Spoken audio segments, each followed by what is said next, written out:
रामपुर नाम के गांव में आनंद और खुशी नाम का एक दंपत्ति रहा करता था। उन दोनों ने लव मैरिज की थी और वह अपना जीवन आराम से गुजार रहे थे। कुछ समय बाद खुशी की एक बेटी हुई जिसका नाम उन्होंने रूपा रखा और इसी खुशी में आनंद ने सुनार के पास जाकर 2 लॉकेट बनवाए, जिसमें उसने एक में अपनी बेटी की तस्वीर और दूसरी में अपनी पत्नी की तस्वीर लगाई। सब कुछ बहुत अच्छा चल रहा था। धीरे धीरे समय बीतने लगा और एक दिन खुशी की तबीयत अचानक खराब हो गई और उसकी मौत हो गई। खुशी की मौत के बाद आनंद अब बहुत दुखी रहने लगा। अब उसे यह चिंता सताने लगी कि उसकी बेटी की परवरिश कौन करेगा। एक दिन आनंद बैठा हुआ था, तभी वहाँ पर उसकी बेटी रूपा आई और उसने अपने पिता से कहा, पिताजी, माँ तो गुजर गई है, पर उनके गले में जो लॉकेट था, क्या आप वो मुझे दे सकते हैं, जिससे मेरे पास मेरी माँ की निशानी बनी रहेगी। ठीक है बेटी, जैसा तुम कहो। और यह कहकर वह रूपा को खुशी खुशी लॉकेट दे देता है। अब आनंद को अपनी बेटी की परवरिश की चिंता सताने लगी, क्योंकि वह काम पर भी जाता था और उसे बेटी की देखभाल भी करनी पड़ती थी। वह दोनों काम एक साथ नहीं कर पा रहा था, इसलिए उसने अपने आप से कहा, मैं अपनी बेटी की कैसे अच्छी परवरिश करूं? यदि मैं काम नहीं करूंगा तो फिर मैं अपनी बेटी की परवरिश कैसे कर पाऊंगा? और यदि मैं अपनी बेटी का ध्यान नहीं रखूंगा तो उसकी अच्छे से परवरिश नहीं हो पाएगी। मैं ऐसा करता हूँ, मैं दूसरी शादी कर लेता हूँ, जिससे मेरी बेटी की अच्छी परवरिश हो जाए। और यह सोचकर वह दूसरी शादी कर लेता है और उस औरत का नाम पुष्पा होता है। शुरुआत में तो पुष्पा रूपा को बहुत प्यार करती थी। धीरे धीरे 2 साल बीत जाते हैं और पुष्पा को एक लड़का होता है। लड़का हो जाने के बाद पुष्पा का व्यवहार रूपा के लिए बदल जाता है और वह उसके साथ मारपीट और बुरा व्यवहार करने लगती है। जब आनंद काम पर चला जाता तो पुष्पा रूपा से घर का काम करवाती, उससे अपने कपड़े धुलवाती और उसे सही से खाना भी नहीं दिया करती थी और कभी कभार तो वह उसे मारा भी करती थी। साथ ही पुष्पा ने रूपा को धमकी भी दे रखी थी कि यदि उसने अपने पिता से कुछ कहा तो वह उसके हाथ पैर तोड़ देगी और उसे घर से बाहर निकाल देगी। एक दिन की बात है, रूपा बर्तन धो रही होती है, तभी उसके हाथ से बर्तन टूटकर गिर जाता है, जिससे पुष्पा काफी गुस्सा हो जाती है और वह रूपा को बुरी तरह पीटने लगती है। वहीं आज आनंद की जल्दी छुट्टी हो गई और जब वह घर आता है तो देखता है कि उसकी पत्नी पुष्पा रूपा को बुरी तरह से पीट रही होती है। यह देखकर आनंद पुष्पा पर बहुत गुस्सा हो जाता है। तुम्हारी हिम्मत कैसे हुई मेरी बेटी को मारने की? मैंने तुमसे इसलिए शादी नहीं की थी कि तुम मेरी बेटी को मारो, बल्कि मैंने तुमसे इसलिए शादी की थी कि तुम मेरी बेटी की अच्छे से परवरिश करोगी। और इस तरह आनंद पुष्पा पर बहुत ज्यादा गुस्सा करता है। इस पर रूपा को थोड़ा मनोबल मिलता है और वह अपने पिता से रोती हुई कहती है, पिताजी, आपके जाने के बाद माँ मुझे बहुत मारती है। साथ ही एक दिन तो इन्होंने मुझे बारिश में घर से बाहर भी निकाल दिया था। मुझसे पूरे घर का काम करवाती है पिताजी, और आपके पीछे से ये मुझसे हाथ पैर भी दबाती है और मुझे कुछ भी खाने के लिए नहीं देती है पिताजी। माँ मुझे आपके पीछे से बहुत मारती है पिताजी। आखिर तुम कैसी माँ हो, जबकि तुम एक बच्चे की माँ बन चुकी हो, तब भी तुम्हें यह नहीं पता कि बच्चों के साथ कैसा व्यवहार करना चाहिए। अभी इसकी माँ को गुजरे कुछ साल ही बीते हैं और तुम इसके साथ सौतेला व्यवहार कर रही हो। पुष्पा, आखिर तुम भी किसी की बेटी हो, आखिर कोई ऐसा व्यवहार करता है क्या? तुमने आज साबित कर दिया कि सौतेली सौतेली ही होती है। और यह कहकर आनंद अपनी बेटी को लेकर वहाँ से चला जाता है। आनंद के जाने के बाद पुष्पा अपने आप से कहती है, इस रूपा की बच्ची ने तो मेरा जीना हराम कर दिया है। ये तो मेरे गले की फांस बनकर रह गई है। अब मुझे इस रूपा का कुछ न कुछ करना ही होगा। और यह कहकर वह रूपा को एक गुंडे के पास 3 लाख रुपए में बेच देती है। अगले दिन जब रूपा स्कूल से लौट रही होती है, तभी रास्ते में वह गुंडा रूपा को मिल जाता है। वह रूपा से कहता है, अरे बेटा, तुम मेरे साथ चलो, मुझे तुम्हारी माँ ने भेजा है। आज मैं तुम्हें लेने नहीं आएगी क्योंकि उनकी तबीयत ठीक नहीं है। चलो, मैं तुम्हें घर छोड़ देता हूँ। यह सुनकर रूपा उस गुंडे के साथ जाने के लिए तैयार हो जाती है। वह उसके साथ उसकी कार में बैठ जाती है। वह गुंडा रूपा को दूसरे रास्ते ले जाता है। दूसरा रास्ता देखकर रूपा बहुत डर जाती है और वह गुंडे से घबराकर कहती है, अंकल अंकल, ये तो मेरे घर का रास्ता नहीं है। अंकल, आप मुझे कहाँ ले जा रहे हो? मुझे छोड़ दो, मुझे छोड़ दो, मुझे छोड़ दो। आप मुझे कहाँ ले जा रहे हो? ये मेरे घर का रास्ता नहीं है। मुझे अपने घर जाना है। हाँ, मुझे पता है, ये तुम्हारे घर का रास्ता नहीं है, पर तुम्हारी माँ ने मुझे बेच दिया है। अब मैं तुम्हें अपने साथ ले जा रहा हूँ। यह सुनकर रूपा बहुत ज्यादा घबरा जाती है और रोने लगती है और वह गुंडे को गाड़ी रोकने के लिए कहती है, पर गुंडा गाड़ी नहीं रोकता और रूपा गुंडे के हाथ में काट लेती है, जिससे गुंडा गाड़ी रोक देता है और रूपा गाड़ी से उतरकर भाग जाती है। वह भागते भागते काफी दूर निकल जाती है। तभी अचानक एक अमीर दंपति से टकरा जाती है। उन दोनों का नाम लक्ष्मी और राजेश होता है। वह दोनों रूपा को देखते हैं तो उससे कहते हैं, क्या हुआ बेटा, तुम इतनी घबराई हुई क्यों लग रही हो? अंकल मेरे पीछे गुंडा पड़ा हुआ है। अंकल मेरी मदद कीजिए। अंकल, वह मुझे पकड़ के ले जाएगा, मेरी मदद कीजिए। तुम चिंता मत करो, मैं तुम्हें अपने घर ले जाऊंगा और मैं तुम्हें अपनी बेटी की तरह पालूंगा। और यह कहकर दोनों रूपा को अपने घर ले आते हैं। वह दोनों बहुत ज्यादा अमीर होते हैं, पर उनकी कोई भी संतान नहीं होती, इसलिए उन्होंने रूपा को अपनी बेटी मान लिया था और उसकी अच्छे से परवरिश करने लगे। वहीं दूसरी तरफ गुंडा पुष्पा को फोन करता है और उससे कहता है, तुमने मुझे कैसी लड़की दी थी? वो तो भाग गई। तुम मुझे मेरे रुपए वापस कर दो। मुझे नहीं पता, मैं तेरे पैसे वापस नहीं करने वाली। मैंने तुझे लड़की दे दी थी, अब तुम चाहे कुछ भी करो, मैं एक फूटी कौड़ी नहीं देने वाली हूँ। नहीं, मुझे मेरे रुपए वापस चाहिए। मैंने कहा ना, मैं तुम्हें 1 रुपया नहीं दूंगी। तुम फोन रखो और मुझे परेशान करना बंद करो। वैसे भी मैंने रूपा को तुम्हें बेच दिया है, अब मुझे तुमसे कोई मतलब नहीं है। तभी यह सब बातें आनंद सुन लेता है और आनंद पुष्पा से, ये तुमने क्या किया? तुमने मेरी बेटी को बेच दिया? तुम कैसी माँ हो? तुम्हारे अंदर दिल है या नहीं? तुम जालिम किस्म की औरत हो। अब तुम मेरी बेटी को उस गुंडे से वापस लाओ।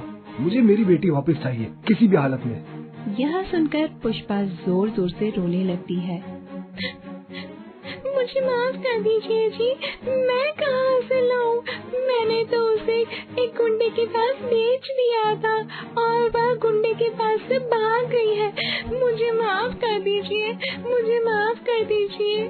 नहीं, मैं तुम्हें माफ नहीं करूँगा। किसी वजह से आज मेरी बेटी लापता हो गई।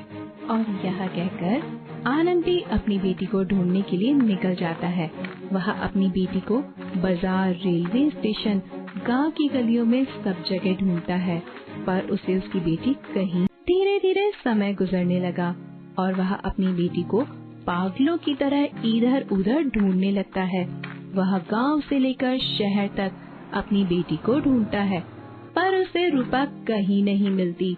कभी कभी तो उसके मन में ख्याल आता था कि यह सब उसी की गलती से हुआ है। न वह दूसरी शादी करता और न ही रूपा उससे दूर होती और वह आत्महत्या करने तक की सोच लेता है। फिर भी वह अपने आप से कहता है, मैं अपनी बेटी को ढूंढ कर रहूंगा।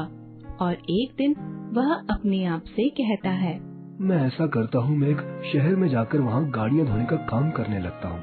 इससे शायद मैं अपनी बेटी तक पहुंच पाऊं। और यह कहकर वह सोसाइटी में जाकर लोगों की गाड़ियाँ धोने लगता है। वह सुबह शाम गाड़ियाँ धोता और दिन के समय अपनी बेटी रूपा को ढूंढता। शायद उसकी बेटी उसे मिल सके। ऐसा कहते कहते वह एक दिन राजेश के घर पहुंच गया और उसने राजेश से कहा, यदि आपके पास कोई काम हो तो मुझे दीजिए, मैं गाड़ियाँ धो लेता हूँ साहब। ठीक है, देखने में तो तुम सही लगते हो, तुम मेरी गाड़ियाँ धो लेना। और यह कहकर राजेश उसे अपनी गाड़ी धोने के लिए रख लेता है। और एक दिन सुबह राजेश अपनी बेटी रूपा को स्कूल छोड़ने जा रहा था तो अचानक ही आनंद की नजर रूपा पर पड़ जाती है और उसे देखकर आनंद हैरान रह जाता है, क्योंकि रूपा की शक्ल उसकी बेटी से मिल रही थी। और वह अपने आप से कहता है, इसकी शक्ल तो मेरी बेटी रूपा से मिल रही है। क्या ये मेरी बेटी रूपा है? पर मेरी बेटी यहाँ कैसे आ सकती है? वो इतने बड़े घर में नहीं, शायद ये मेरा भ्रम है। और यह कहकर वह अपनी गाड़ी धोने का काम करने लगता है। पर उसके दिमाग में यह बात चल रही होती है कि कहीं यह उसकी बेटी रूपा तो नहीं है। और वह उससे मिलना चाहता था, पर वह उससे मिल नहीं पा रहा था। इसलिए वह उसके घर में जाने की सोचता है। और एक दिन वह राजेश के घर पर आता है और राजेश से कहता है, साहब, मैं घर का झाड़ू पोछा भी कर लेता हूँ। अगर आप चाहो तो मैं आपके घर में काम कर सकता हूँ। वैसे भी मुझे काम की जरूरत है। यह सब बात सुनकर वह अपनी पत्नी से कहता है, हमारे यहाँ जो आनंद गाड़ियाँ धोने का काम करता है, वो कह रहा था कि वो घर का काम भी कर लेता है। यदि तुम बताओ तो उसे घर के काम के लिए रख लेता हूँ। वैसे इंसान तो अच्छा मालूम पड़ता है। जी आप बिल्कुल ठीक कह रहे हैं, मैंने भी उसे देखा है। ठीक है, आप उसे घर के काम के लिए रख लीजिए। वैसे भी जो घर के बाहर गैरेज है, हम उसे वहाँ रख लेंगे। और यह राजेश आनंद को अपने घर पर काम के लिए रख लेता है। इस पर आनंद बहुत खुश हो जाता है। आपका बहुत बहुत धन्यवाद मालिक, आपने मुझे काम के लिए रखा। और फिर वह राजेश के घर पर काम करने लगता है। वह हमेशा रूपा को देखा करता था, क्योंकि उसे रूपा में अपनी बेटी दिखाई देती थी। वह रूपा से बात करना चाहता था, पर वह चाहते हुए भी उन लोगों के सामने रूपा से बात नहीं कर पाता था। और एक दिन की बात है कि राजेश और लक्ष्मी बाजार जा रहे होते हैं, तो वह आनंद से, अच्छा हम बाजार जा रहे हैं, क्या तुम थोड़ी देर मेरी बेटी का ध्यान रख लोगे? ठीक है, आप जाएं। यह कहकर आनंद बहुत ज्यादा खुश हो जाता है, क्योंकि आज उसे मौका मिल ही जाता है। जब वह लोग बाजार चले जाते हैं, तभी रूपा वहाँ आती है और आनंद की नजर उसके लॉकेट पर चली जाती है। लॉकेट को देखकर आनंद ने रूपा को अपने पास बुलाया और उससे कहा, बेटा, ये तुम्हारे गले में लॉकेट कहाँ से आया? क्या तुम मुझे बता सकती हो? मैं आपको क्यों बताऊं? प्लीज मुझे बता दो, ये लॉकेट तुम्हारे पास कहाँ से आया? यह लॉकेट मेरी माँ का है, इसे मुझे मेरे पिताजी ने दिया था। क्या? अच्छा ऐसी बात है। ऐसा लॉकेट तो मेरे पास भी है, मैं अभी तुम्हें दिखाता हूँ। और यह कहकर आनंद अपने गले का लॉकेट रूपा को दिखाता है। रूपा जब उस लॉकेट को देखती है तो वह आनंद से कहती है, मेरे पास भी ऐसा एक लॉकेट है, मैं आपको दिखाती हूँ। और यह कहकर रूपा भी अपना लॉकेट आनंद को दिखाती है। और जब रूपा उसमें अपनी माँ और पिताजी को देखती है तो वह समझ जाती है कि यही उसके पिता है। और वह आनंद को देखकर बहुत खुश हो जाती है। और आनंद भी बहुत खुश हो जाता है रूपा को देखकर। वह उसे प्यार से गले लगाता है। मैंने तुम्हें कहाँ कहाँ नहीं ढूंढा, मैं तुम्हें हर तरफ ढूंढता फिरा, बाजार की गलियों में, सड़कों पर तुम मुझे कहीं नहीं मिली। मैंने तुम्हें ढूंढने के लिए लोगों के घर पर काम भी किया, इस उम्मीद में शायद कि तुम मुझे मिल जाओ। और देखो, आज भगवान ने मेरी सुन ली और तुम मुझे मिल गई। तभी वहाँ राजेश और लक्ष्मी आ जाते हैं और आनंद को रूपा को गले लगाकर देखकर लक्ष्मी को काफी तेज गुस्सा आता है। और वह आनंद से, तुम्हारी हिम्मत कैसे हुई मेरी बेटी को गले लगाने की? मैंने तो तुम्हें गरीब समझकर अपने घर पर काम पर रखा था, पर तुम जैसे लोगों को काम पर कभी नहीं रखना चाहिए, यह हम लोगों की भूल थी।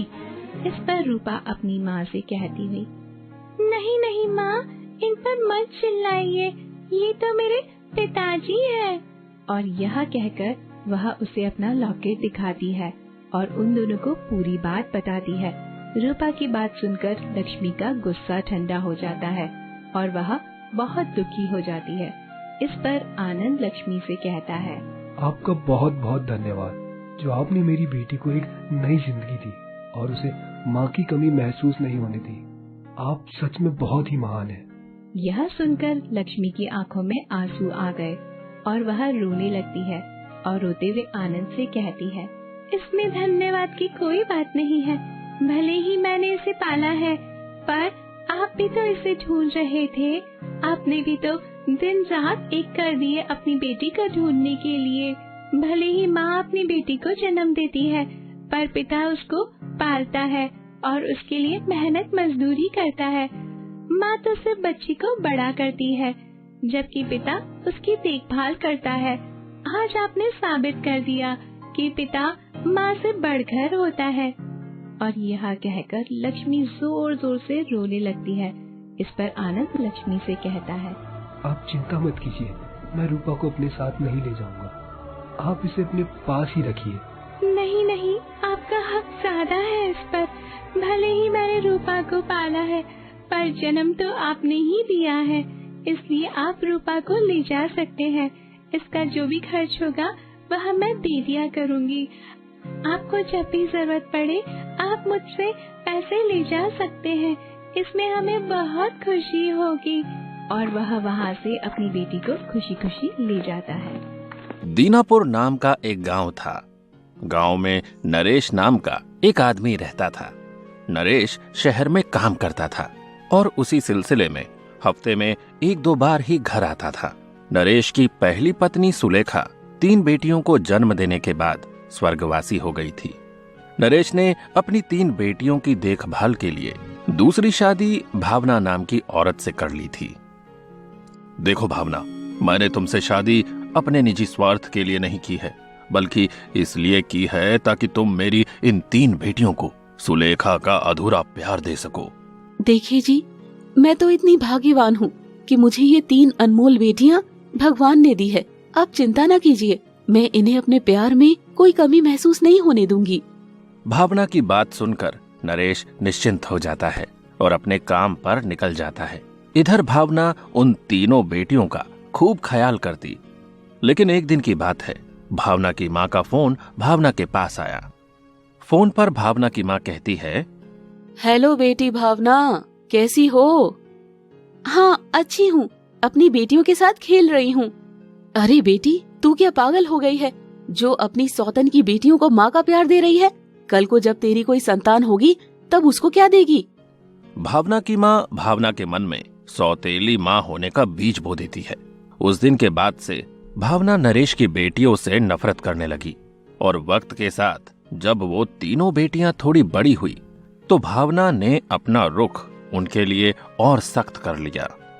उमा, जो कि नरेश की पहली बेटी है, वो कहती है, माँ आज खाने में खीर बनाओ ना। उसके बाद रमा, जो कि उनकी दूसरी बेटी है, वो कहती है, नहीं माँ, आज राजमा चावल बनाओ।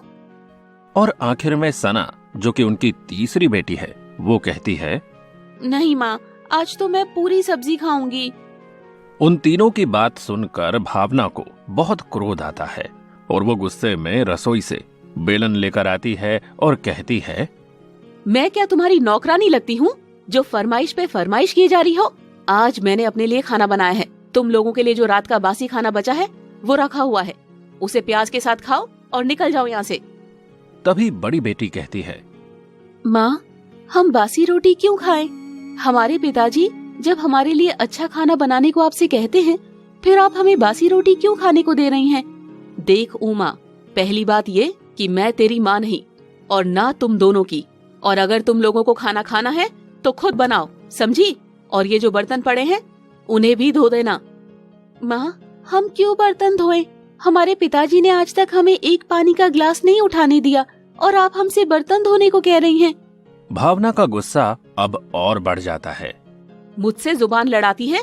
एक तो पैदा होते ही अपनी माँ को खा गई, अब क्या मुझे खाएगी? ठहर, तुझे अभी बताती हूँ।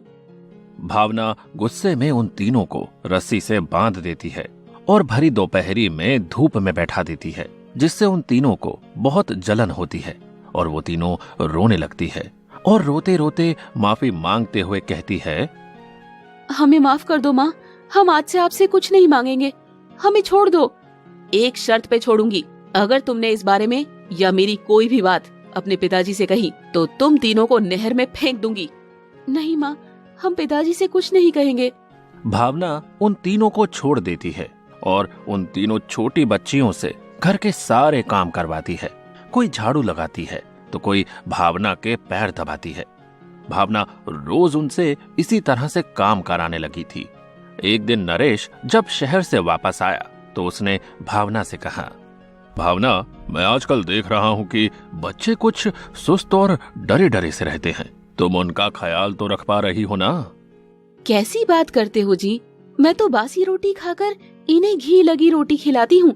खुद सारा घर का काम अकेले करती हूँ, पर अपनी इन फूल सी बच्चियों से एक झाड़ू की सीख भी नहीं उठवाती। ये सारी बातें उमा सुनती है, लेकिन भावना के डर के कारण कुछ कह नहीं पाती। नरेश अपनी तीनों बेटियों से पूछता है, अरे बच्चों, तुम लोग ठीक तो हो ना? माँ अच्छे से तुम्हारा ख्याल तो रख रही है ना? हाँ पापा, हम ठीक हैं। लेकिन पापा, आप कब तक काम करेंगे? आप यहीं क्यों नहीं रुक जाते हमारे पास?